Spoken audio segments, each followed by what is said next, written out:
fanompoam-pivavahana ho an'Andriamanitra iarahana amin'ny communauté évangélique indépendante de Madagascar na ny CEIM Antananarivo.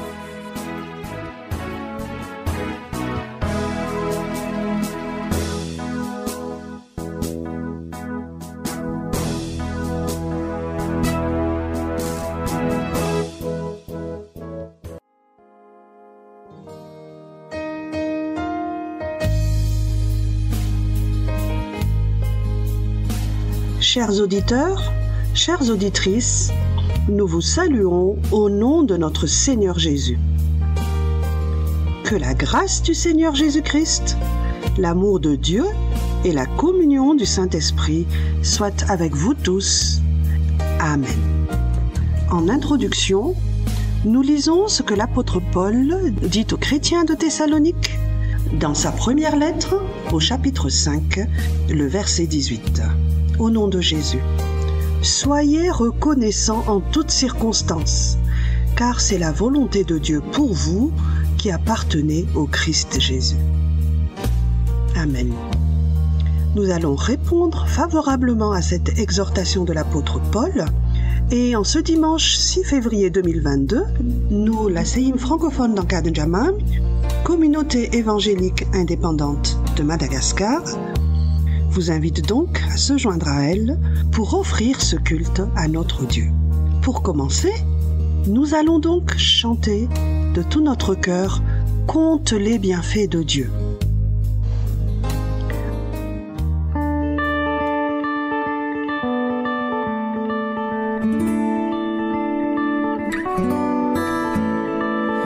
Quand le vol de la tempête vient à assombrir ton ciel bleu, au lieu de baisser la tête, compte les bienfaits de Dieu.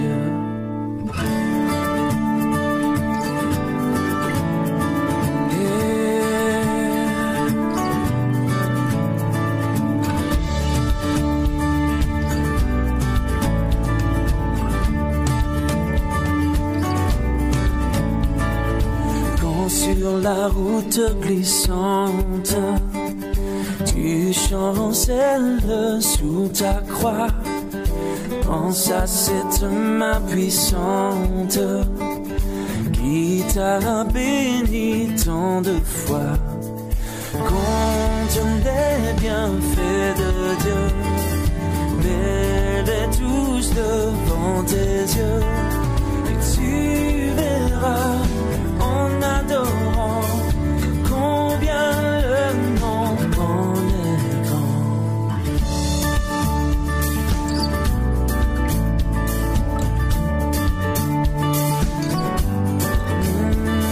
Si tu perds dans le voyage plus d'un cher et doux trésor, pense au divin héritage qui là-haut te reste encore.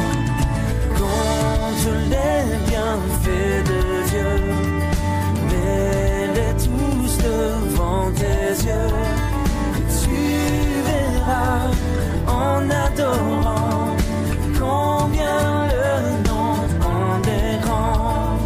Compte les bienfaits de Dieu, mets-les tous devant tes yeux, et tu verras en adorant combien le nom en est grand.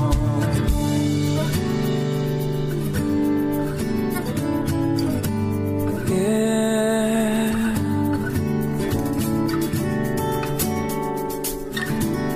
Compte les bienfaits.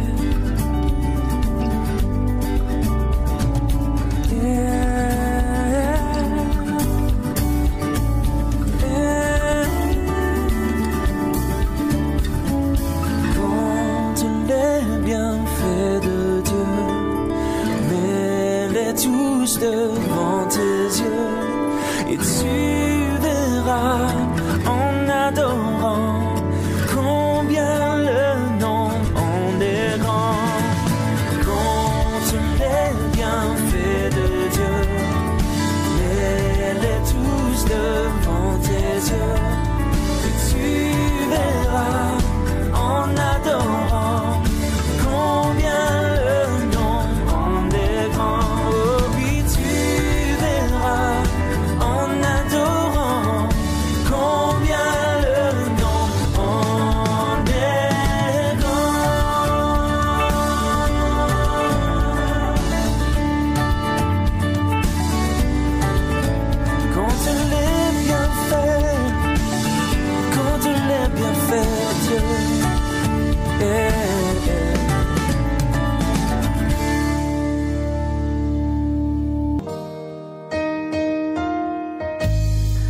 vous invitons à la prière.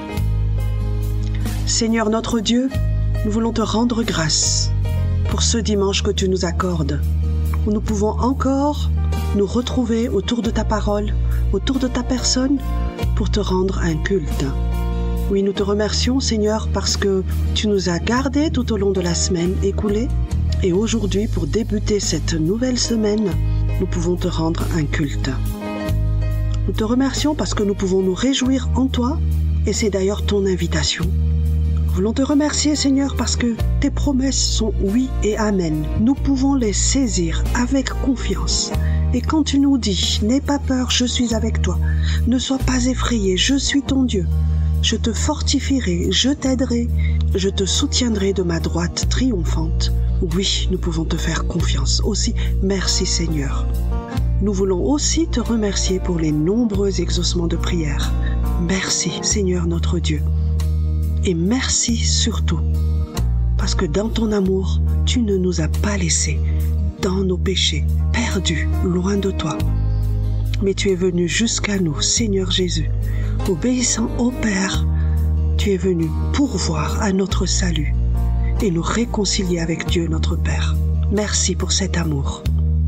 Conscient, Seigneur, que tu es un Dieu saint, 3 fois saint, et que nous sommes des pécheurs, nous venons à toi en toute humilité, te demander de nous pardonner. Dans nos attitudes, dans nos comportements, dans nos actions, nos paroles, et même dans nos pensées. Tout ce qui a été une offense envers toi, Seigneur, nous te prions de nous pardonner et de nous purifier. Merci de nous regarder à travers le sang de Jésus qui a coulé pour nous purifier de nos péchés. Assurés de ta grâce, du pardon que tu nous accordes, Seigneur, nous nous approchons de toi avec assurance pour t'offrir ce culte. Sois glorifié parmi nous dans tout ce que nous voulons faire et dans tout ce que nous sommes. Dans le nom précieux de Jésus-Christ, nous faisons cette prière. Amen. Nous vous invitons à la lecture du psaume 115. Psaume 115, au nom de Jésus. Non pas à nous, ô Éternel, non pas à nous la gloire, mais à toi seul pour ton amour et ta fidélité. Pourquoi les nations diraient-elles, où est leur Dieu? Notre Dieu est au ciel, il fait tout ce qu'il veut. Mais leurs idoles d'argent et d'or sont faites par des hommes. Elles ont une bouche, mais ne peuvent parler. Elles ont bien des yeux, mais elles ne voient pas. Elles ont des oreilles, mais qui n'entendent rien. Elles ont des narines, mais qui ne sentent rien. Elles ont bien des mains, mais ne peuvent toucher. Elles ont bien des pieds, mais ne peuvent marcher. De leur gorge, jamais aucun son ne s'échappe. Ils leur ressembleront tous ceux qui les fabriquent et tous ceux qui leur font confiance. Habitants d'Israël, faites confiance à l'Éternel. Il est pour vous un secours et un bouclier. Descendants d'Aaron, faites confiance à l'Éternel.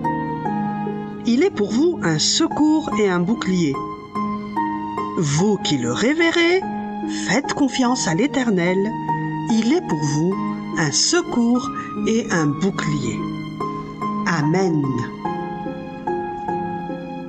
Oui, nous servons un Dieu vivant, le Dieu, le seul vrai Dieu. Proclamons notre foi en Jésus. Il n'y a vraiment personne comme lui. Il a lui-même dit qu'il est le chemin, la vérité et la vie. Nul ne vient au Père que par lui. Il n'y a vraiment personne comme Jésus.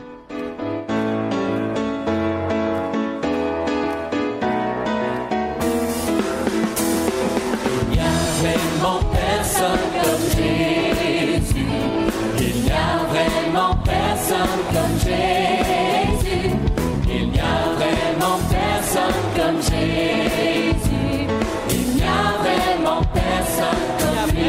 Il n'y a vraiment personne comme Jésus.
Il n'y a vraiment personne comme Jésus.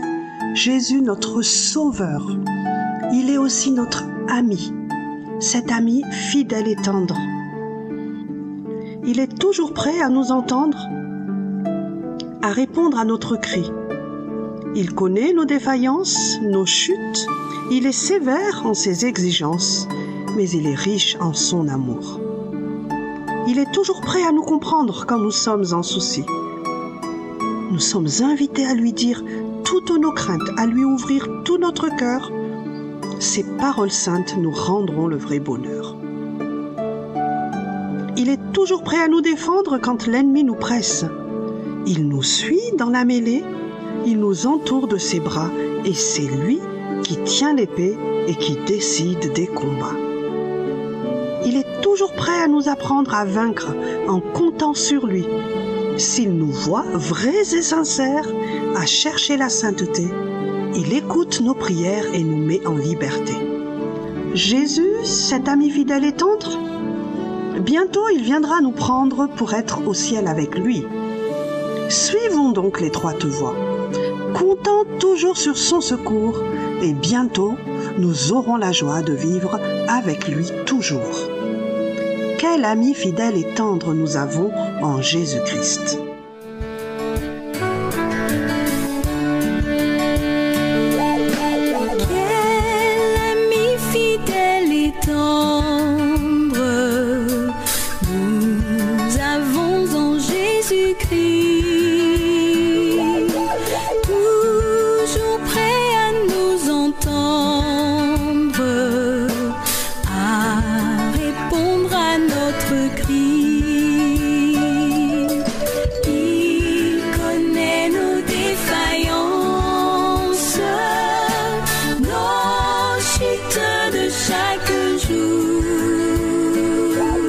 Sévère en ses exigences.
prions encore. Seigneur Jésus, merci d'être cet ami fidèle au quotidien, dans notre marche ici-bas. C'est vrai, Seigneur, si tu es notre ami, c'est en fait parce que c'est toi qui nous as aimés le premier. Tu nous as choisis. Et tu ne nous appelles plus serviteurs, mais tu nous appelles amis. Et tu nous dis, Seigneur, que ceux qui sont tes amis, ce sont ceux qui font ta volonté, ce que toi tu commandes. C'est pourquoi, pour les instants qui vont suivre, nous voulons rester à ton écoute, à travers le message que tu as confié à ton serviteur. Seigneur, que ton esprit continue à œuvrer parmi nous, afin que nous comprenions ta parole. Nous voulons apprendre plus de toi, Seigneur, plus te connaître, pour mieux t'aimer, pour mieux te servir. Dispose nos cœurs, Seigneur, nous sommes à ton écoute. Dans le précieux nom de Jésus, notre Sauveur et notre Seigneur, nous avons ainsi prié. Amen. Bonjour à tous. Nous constatons tous que de nos jours, tout va très vite. Avec un simple clic, nous pouvons communiquer avec une personne qui se trouve à 10 000 lieues de chez nous. Toi-même qui écoutes ce message maintenant, sans que tu n'aies à bouger le petit orteil, comme moi, tu subis un mouvement impensable de 1000 km à l'heure, c'est-à-dire la rotation de la Terre autour d'elle-même. Quand tu penses qu'une voiture qui roule à plus de 100 km à l'heure est déjà effrayante, surtout dans les conditions de notre route en ce moment. Dans cette course infernale et interminable au quotidien, l'homme est à la recherche continuelle de la joie. Ce matin, j'aimerais attirer notre attention sur ce que Dieu veut nous donner comme joie dans notre quotidien. C'est pourquoi j'ai intitulé le message d'aujourd'hui « La sanctification au quotidien fait la joie du serviteur du Christ ». Avant d'aller plus loin, je vous invite d'abord à prier. Prions ensemble. Dieu notre Père, nous te louons, nous t'adorons, nous te glorifions, car tu es le Dieu 3 fois saint, tu es le Dieu élevé, le Dieu grand, infiniment sage, mais que tu daignes te courber pour nous rejoindre, nous parler. Seigneur, nous te demandons d'éclairer nos pensées. Par ton Esprit Saint, parle à chacun de nous, ouvre nos cœurs, notre entendement. Aide-nous à comprendre ce que tu as à nous dire ce matin, Seigneur. Et aide-nous surtout à vivre la parole que tu plantes, la parole de vie, la parole de vérité. Dans le nom de Jésus-Christ, nous prions. Amen. Maintenant, lisons ensemble la parole de Dieu qui se trouve dans Philippiens, chapitre 2, versets 12 à 18. Philippiens, chapitre 2, versets 12 à 18. Au nom de Jésus. Ainsi, mes bien-aimés, comme vous avez toujours obéi, avec crainte et tremblement, mettez votre salut en action, non seulement comme si j'étais présent, mais bien plus maintenant que je suis absent. Car c'est Dieu qui opère en vous le vouloir et le faire selon son dessein bienveillant. Faites tout sans murmure ni discussion pour être irréprochables et purs, des enfants de Dieu sans reproche au milieu d'une génération corrompue et perverse, parmi laquelle vous brillez comme des flambeaux dans le monde, portant la parole de vie. Ce sera mon sujet de gloire au jour du Christ, de n'avoir pas couru ni peiné en vain. Mais même si je sers de libation, en plus du sacrifice et de l'offrande de votre foi, je m'en réjouis et je me réjouis avec vous tous. Vous aussi, réjouissez-vous de même et réjouissez-vous avec moi. Amen. Jusqu'ici, la lecture de la parole de Dieu.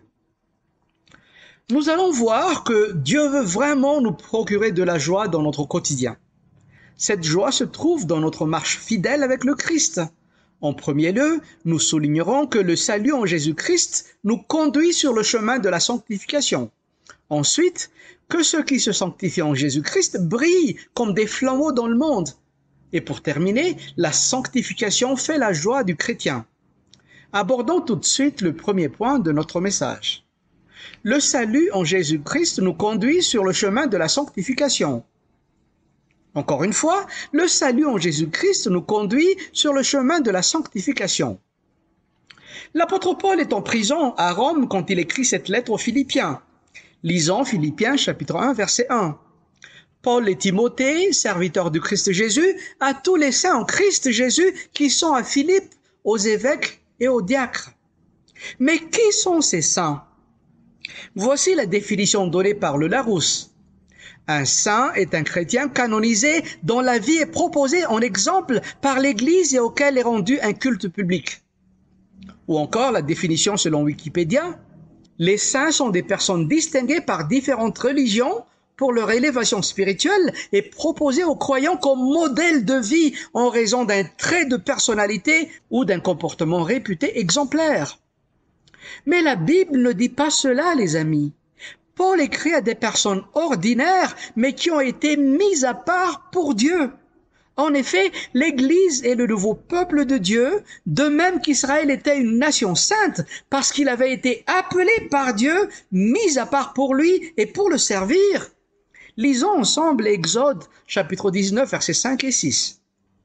Maintenant, si vous écoutez ma voix, c'est Dieu qui parle maintenant, c'est l'Éternel. Maintenant, si vous écoutez ma voix et si vous gardez mon alliance, vous m'appartiendrez en propre entre tous les peuples, car toute la terre est à moi. Quant à vous, vous serez pour moi un royaume de sacrificateurs et une nation sainte. De même, aujourd'hui, l'Église est, selon l'apôtre Pierre, une race élue, un sacerdoce royal, une nation sainte, un peuple racheté, afin d'annoncer les vertus de celui qui nous a appelés des ténèbres à son admirable lumière. Nous, qui autrefois n'étions pas un peuple, et qui maintenant sommes le peuple de Dieu. Nous qui n'avions pas obtenu miséricorde, et qui maintenant avons obtenu miséricorde. 1 Pierre, chapitre 2, versets 9 et 10. Cette sainteté est un choix et un don de Dieu. Elle ne peut pas désigner une quelconque qualité morale d'un individu. Au contraire, comme Paul le dit si bien, on est saint en Christ Jésus. Par nous-mêmes, nous sommes indignes. Mais en enracinant notre vie en Christ Jésus, nous recevons sa justice et sa sainteté. La sainteté est donc notre position devant le Dieu 3 fois saint qui nous a mis à part pour lui par le moyen de la foi en l'œuvre de Jésus-Christ sur la croix. Ce titre, chers amis, est loin d'être une invitation à l'orgueil. Au contraire, c'est un appel à l'humilité, car il nous oblige à regarder à Dieu, le seul saint. Dans le passage qui précède le nôtre, dans Philippiens chapitre 2 versets 5 à 11, nous avons trouvé le fameux hymne christologique. Nous avons vu que notre marche chrétienne n'est autre que notre réponse à l'invitation de Dieu à suivre une personne. Un chrétien est une personne qui est appelée à être à la suite du Christ Jésus, notre modèle suprême. Jésus-Christ est le serviteur par excellence. C'est lui qui s'est abaissé volontairement, mais est élevé en Seigneur par Dieu le Père.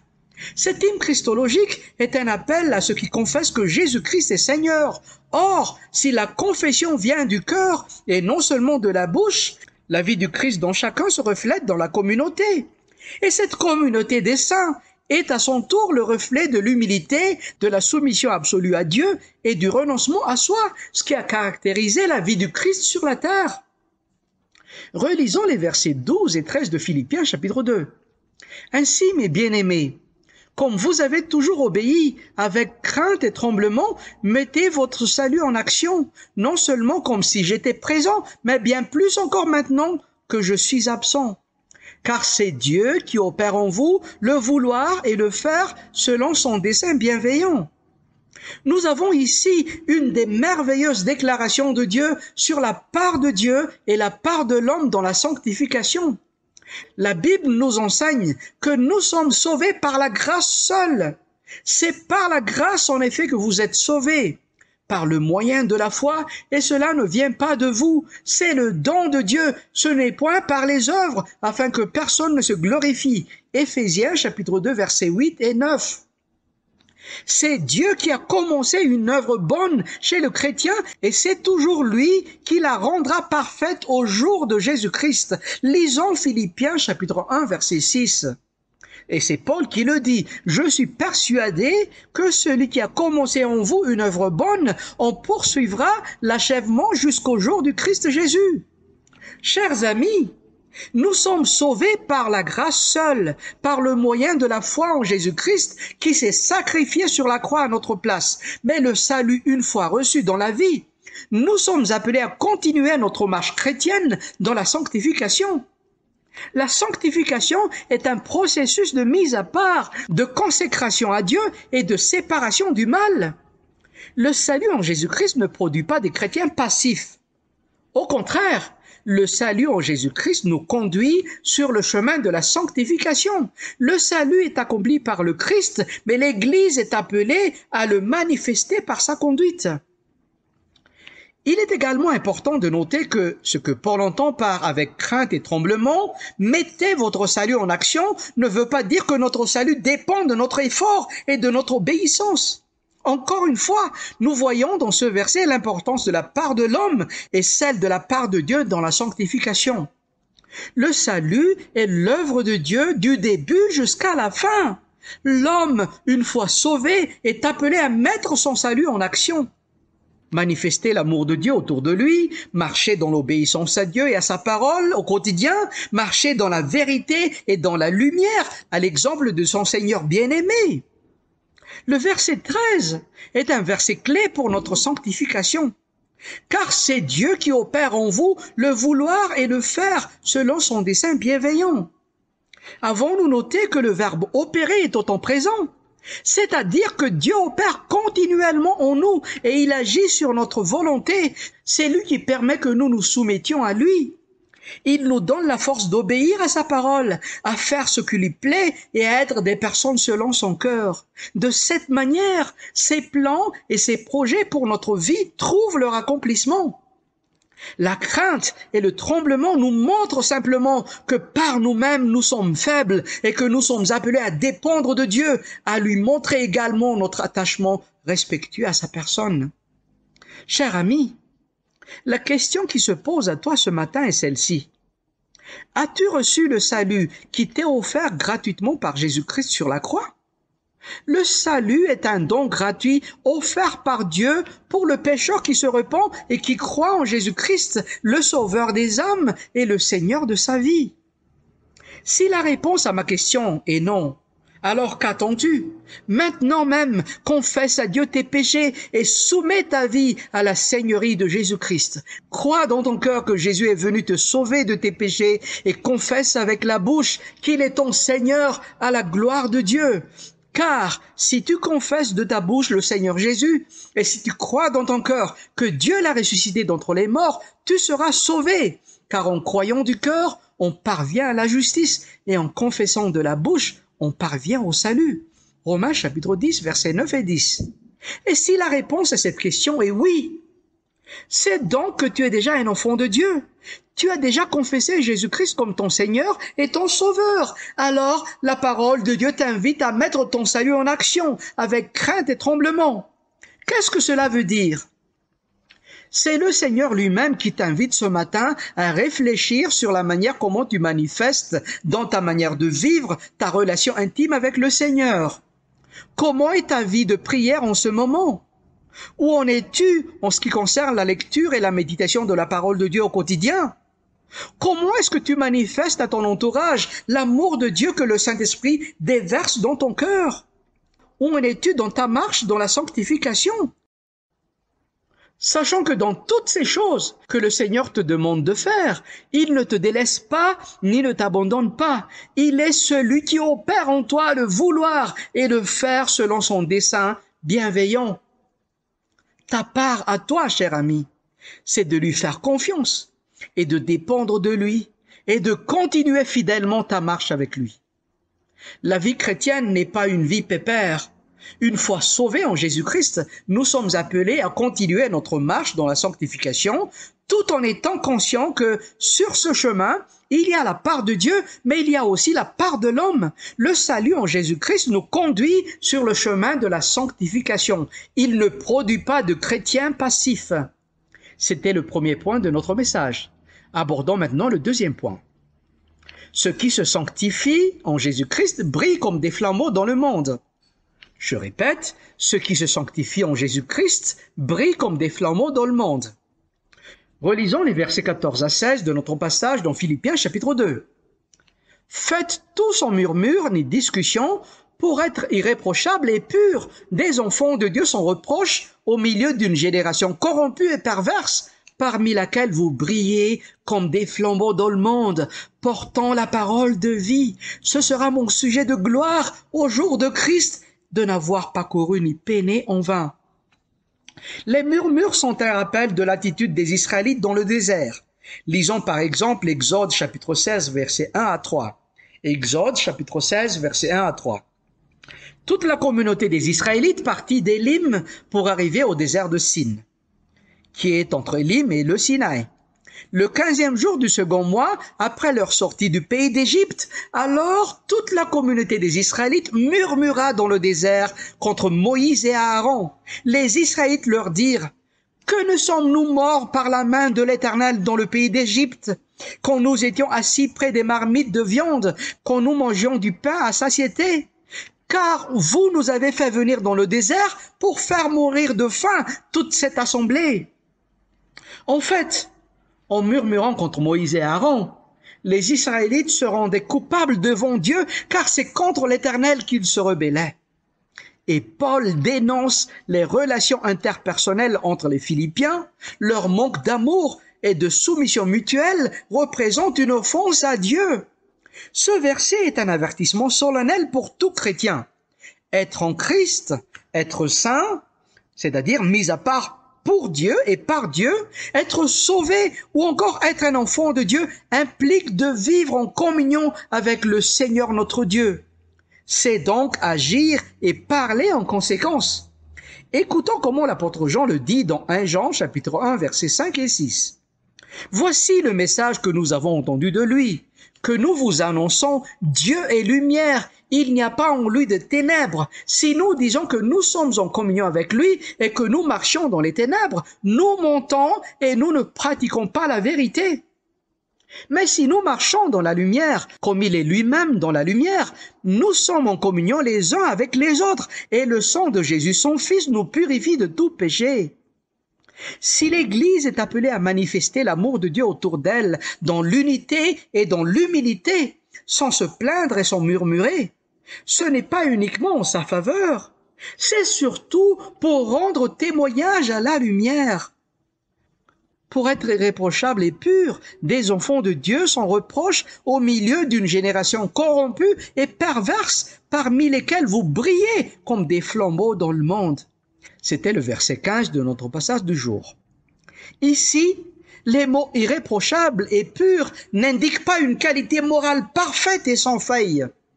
Ces mots à l'original illustrent l'image d'un vin qui n'a pas été coupé avec de l'eau, ou encore un métal précieux comme de l'or qui n'est pas mélangé avec d'autres métaux pour le rendre moins coûteux.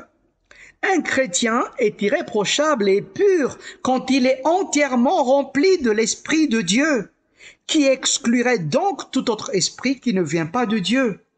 Il n'y a pas de vrai ou de faux chrétien, il y a un chrétien tout court, sans mélange, rempli du Saint-Esprit, irréprochable et pur.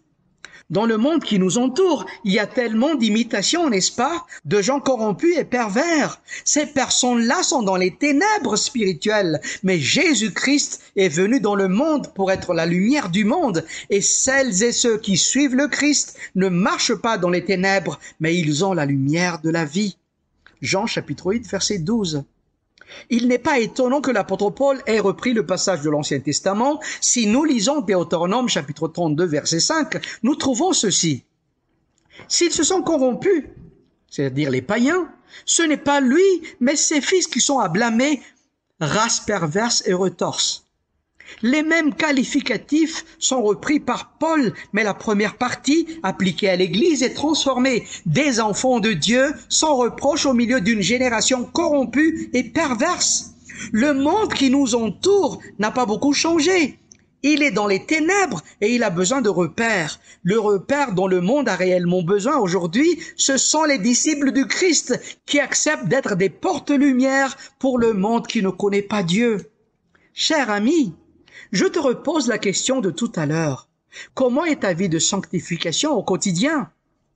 Comment manifestes-tu dans ta vie ta séparation d'avec le monde, sachant que le Seigneur Jésus a prié pour toi devant le Père en demandant que tu ne sois pas ôté du monde, mais d'être gardé du malin? Lisons ensemble Jean chapitre 17, versets 15 à 17. Je ne te prie pas, c'est le Seigneur Jésus-Christ qui prie à Dieu le Père. Je ne te prie pas de les ôter du monde, mais de les garder du malin. Ils ne sont pas du monde, comme moi je ne suis pas du monde. Sanctifie-les par la vérité, ta parole est la vérité. Comment est ta vie de sanctification à la maison? Dans ta relation avec ton épouse, ton époux, dans ta relation avec les enfants, dans ton lieu de travail, dans l'église? Dans ce que le Seigneur te révèle dans ta vie de sanctification, qu'est-ce que tu changerais dans ton comportement pour que tu sois une lumière pour le monde qui t'entoure? Nous avons vu en premier lieu que le salut en Jésus-Christ nous conduit sur le chemin de la sanctification. Ensuite, que ceux qui se sanctifient en Jésus-Christ brillent comme des flambeaux dans le monde. Maintenant, nous allons voir le troisième et dernier point de notre message. La sanctification fait la joie du chrétien. Laisse-moi répéter cela. La sanctification fait la joie du chrétien. Relisons les versets 17 et 18 de Philippiens chapitre 2. Mais même si je sers de libation, en plus du sacrifice et de l'offrande de votre foi, je m'en réjouis et je me réjouis avec vous tous. Vous aussi réjouissez-vous de même et réjouissez-vous avec moi. L'épître de Paul aux Philippiens est une lettre d'invitation à la joie. Paul était un exemple de joie malgré la souffrance qu'il endurait. Il était en prison quand il écrivait cette lettre. Paul tirait sa joie dans son union avec le Christ, de sa communion avec les autres saints, ceux qui sont mis à part pour Dieu et par Dieu. Paul se réjouit quand l'évangile est prêché, quand le nom du Christ est annoncé. Paul se réjouit quand les Philippiens progressent dans la foi et grandissent dans leur relation avec le Seigneur. Au verset 16, Paul dit que les chrétiens brillent dans la nuit quand ils portent la parole de vie. Nous venons de dire que le monde a besoin de repères. En d'autres termes, le monde a besoin de lumière et de vie. Or, lumière et vie ont besoin de la parole de Dieu pour se répandre dans le monde. Écoutons comment l'apôtre Jean décrit la parole, le Logos, qui n'est autre que le Seigneur Jésus-Christ dans Jean, chapitre 1, versets 1 à 4. Au commencement était la parole, et la parole était avec Dieu, et la parole était Dieu. Elle était au commencement avec Dieu. Tout a été fait par elle, et rien de ce qui a été fait n'a été fait sans elle. En elle était la vie, et la vie était la lumière des hommes. La lumière brille dans les ténèbres, et les ténèbres ne l'ont pas accueillie. Les chrétiens devraient être des lumières vivantes dans leur ville. Le lien est très étroit entre la parole, la lumière et la vie. La vie se trouve dans la parole de Dieu et en elle la lumière des hommes. Paul veut que chaque croyant de la ville de Philippe s'attache étroitement à la parole de Dieu, source de toute vie, source de lumière et de joie. Et c'est pas uniquement adressé aux Philippiens, cette lettre est adressée à chaque chrétien. Et c'est ce qui rendrait heureux l'apôtre Paul en vue du jour du Christ. Ce sera mon sujet de gloire au jour du Christ de n'avoir pas couru ni peiné en vain. Dans l'Ancien Testament, les Israélites offraient beaucoup de sacrifices à Dieu. Un taureau ou une génisse, un bélier ou un agneau pouvaient être offerts. Mais parfois, celui qui présentait l'offrande prenait une coupe de vin qu'il versait sur le grand sacrifice des animaux. Cela s'appelait la libation. Et nous trouvons cela par exemple dans Exode chapitre 29. Le vin représentait le sang de l'animal, mais il était versé sur l'animal sacrifié, disparaît aussitôt, dégageant seulement une agréable odeur. Ainsi, Paul fait référence au service et aux dons des Philippiens comme étant la grande offrande principale. La participation de l'apôtre Paul au service était comparée à la libation de l'Ancien Testament. Du fond de la prison, Paul sert de libation, mais il peut se réjouir si les Philippiens vivent réellement la foi en Christ, grandissent dans la maturité spirituelle et servent le Seigneur librement et joyeusement. Encore une fois, la joie de Paul n'est pas centrée sur lui-même, mais sur l'œuvre de Dieu dans la vie des Philippiens. Et Paul veut associer les Philippiens avec sa joie. Je me réjouis avec vous tous. Vous aussi réjouissez-vous de même et réjouissez-vous avec moi. Cher ami, la sanctification te procure-t-elle de la joie? Ou c'est un fardeau trop lourd à porter qui te contrarie et qui t'écrase?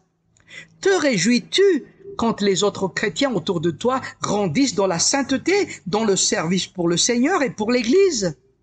Est-ce que la propagation de la parole de Dieu dans le monde plongé dans les ténèbres te procure de la joie? Que le Seigneur visite ton cœur et qu'il t'accorde la force pour te recentrer sur ce qui est essentiel dans la vie.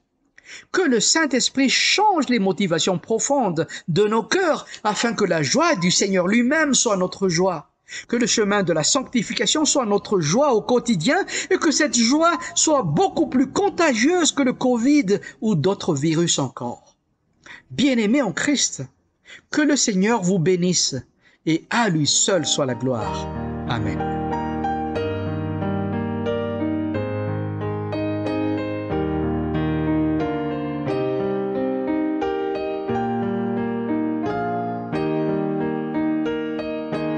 Unissons-nous dans l'intercession. Seigneur, nous te remercions pour tout ce que tu nous as donné, ta grâce, ton pardon, ta bonté, ta paix et ta bénédiction. Nous te remercions aussi pour le pays que tu nous as donné. Ce n'est pas par hasard, Seigneur, si tu nous as placés ici. Et nous savons que tu as un plan merveilleux pour Madagascar. Nous te demandons, Seigneur, pardon, si nous ne nous occupons pas très bien de notre pays, si nous ne prions pas assez pour notre pays, pour la haine et le manque de sagesse. Nous te demandons, Seigneur, ta protection et ta miséricorde pour nous, tes enfants, pour nous, ton Église, devant la situation actuelle à Madagascar. Nous t'implorons, Seigneur, aie pitié de nous. Viens à notre secours pour toutes sortes de catastrophes, les cyclones, l'inondation, la Covid, la sécheresse dans le sud. Tu nous as donné beaucoup d'armes, Seigneur, pour combattre et affronter chaque problème. La prière, la foi, la persévérance, l'intercession. Fais de nous, Seigneur, des disciples pratiquants, des disciples intègres à tout moment et en toutes circonstances. Parle-nous, Seigneur, et fais que nous soyons disposés à t'entendre et surtout à t'obéir. Fais de Madagascar le pays que tu veux qu'il soit et que ta volonté soit faite. Au nom de Jésus, Amen. Nous continuons notre intercession en nous unissant par le même esprit, en présentant au Seigneur notre pays. Prière pour mon pays. Dieu très saint et Dieu vivant, Dieu patient et bienveillant, qui ne méprise jamais les cœurs sincères. Toi qui tends l'oreille souvent aux instances de tes enfants et te hâte d'exaucer ceux qui te vénèrent.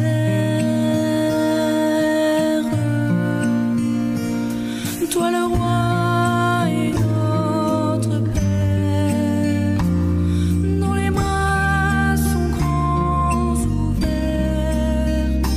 Ô Seigneur, mon Dieu, écoute ma prière pour mon pays. Que les pluies arrivent à temps, les averses soient clémentes, que le vent de ton esprit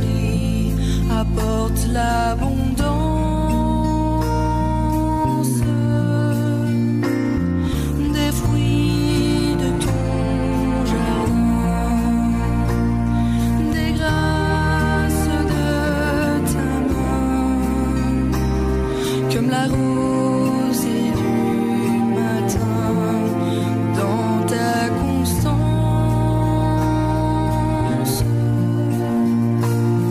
que déborde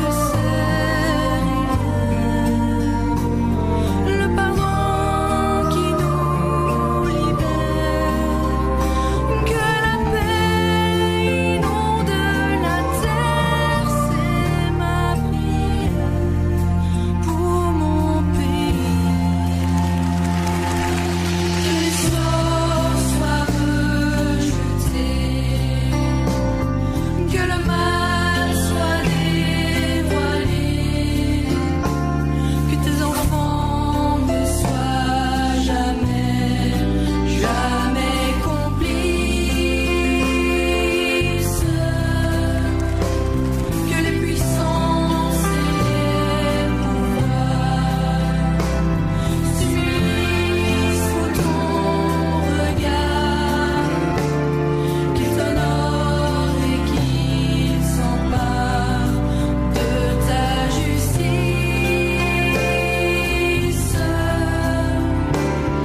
qu'ils imitent le roi berger, qu'ils découvrent et fassent briller la gloire de Jésus-Christ. Si je prie pour mon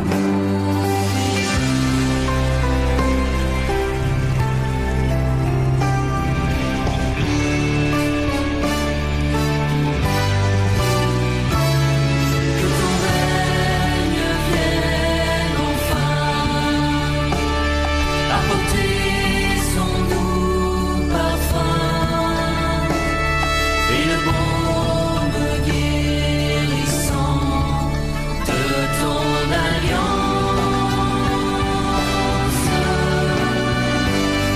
que les peuples se bénissent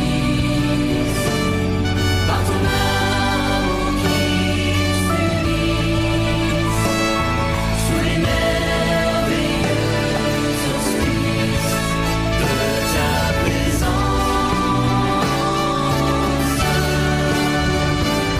que l'Église reste à genoux, que la patrie se tienne debout, qu'elle te loue, oh Dieu mon Père, c'est ma prière pour mon pays. Que l'Église reste à genoux, que la patrie se tienne debout, qu'elle te loue, oh Dieu mon Père, c'est ma prière pour ma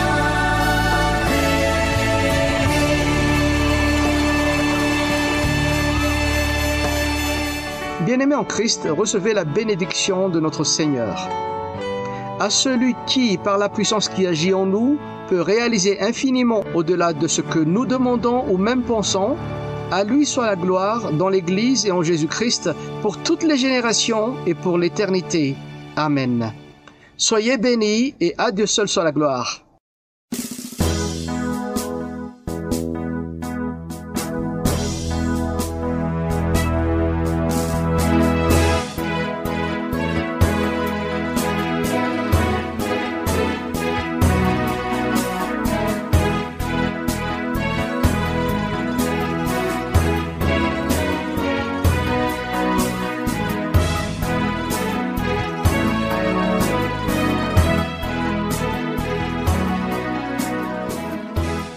Renareo teo ny fanompoam-pivavahana natolotry ny communauté évangélique indépendante de Madagascar, CEIM Antananarivo.